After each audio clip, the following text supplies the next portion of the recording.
I've recently started a sermon series in Paul's letter to the Colossians, and I love this letter because there's so much, not simply fundamental truths that are important for the Christian life, but there is such an amazing preaching of God's mercy and what results from it, a profound change inside a person. And sometimes as a teacher, there are all kinds of nuances to theology and intricacies and beauty to it, but some of it is so straightforward, but so hard to hold on to and believe.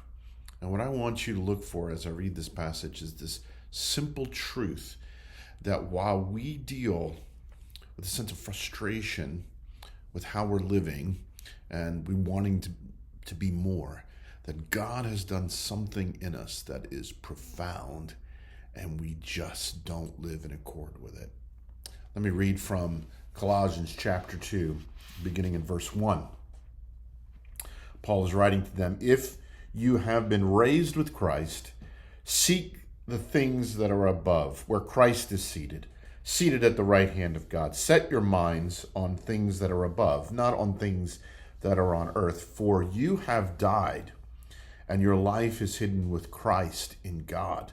When Christ, who is your life, appears, then you also will appear with him in glory." He talks about the implications of that in verse 5. "Put to death, therefore, what is earthly in you, sexual immorality, impurity, passion, evil desire, and covetousness, which is idolatry." And not just put to death because we died with Christ, but bring to life, put on the new life of Christ. Verse 12, "Put on then as God's chosen ones, holy and beloved, compassionate hearts, kindness, humility, meekness, and patience, bearing with one another. And if one has a complaint against another, forgiving each other, as the Lord has forgiven you, so you also must forgive. And above all these, put on love, which binds everything together in perfect harmony." Love. Now, as a teacher, I'm always looking for ways to illustrate the truths of Scripture. Sometimes that's easy to do. This is a little bit more esoteric, metaphysical, as we're talking about what God has done in us. But as I look for illustrations, sometimes I find them in the most unexpected places.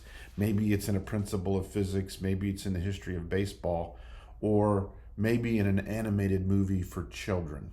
And it's in Disney's The Lion King that I found a profound picture of what Paul is teaching in this passage.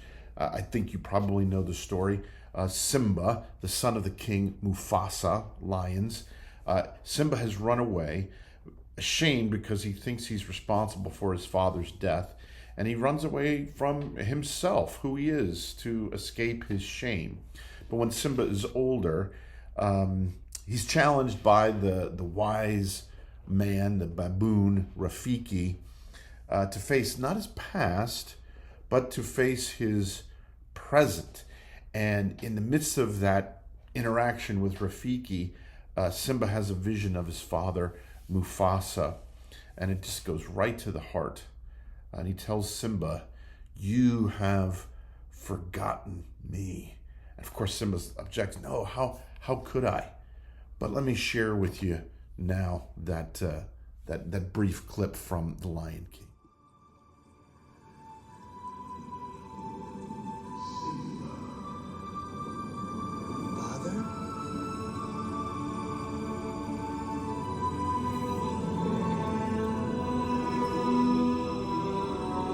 Simba, you have forgotten me.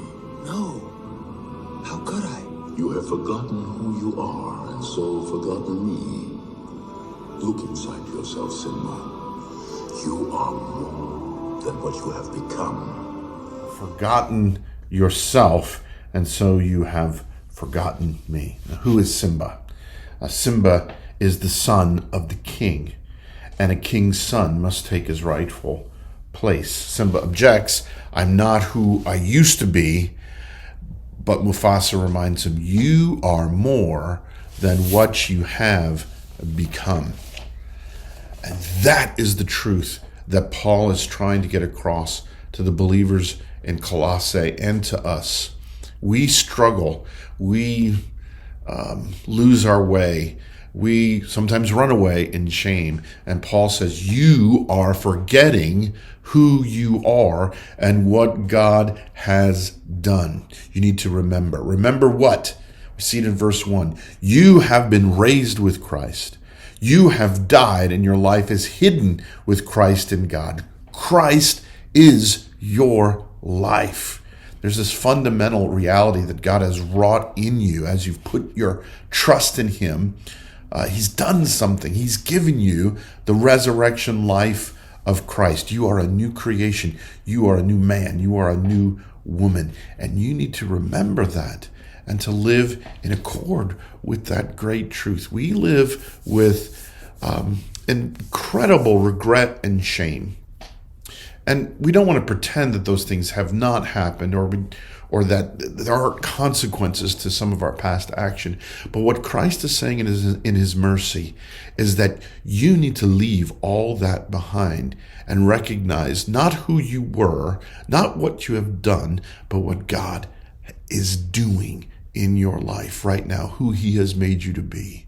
He has made you to be his son, his daughter. He has given you the resurrection life of Christ. Live that out. You're not a slave to the old person. You can live differently. Do you believe it? I hope you do. And then you can experience some of that this very day in your life. Blessings on you all.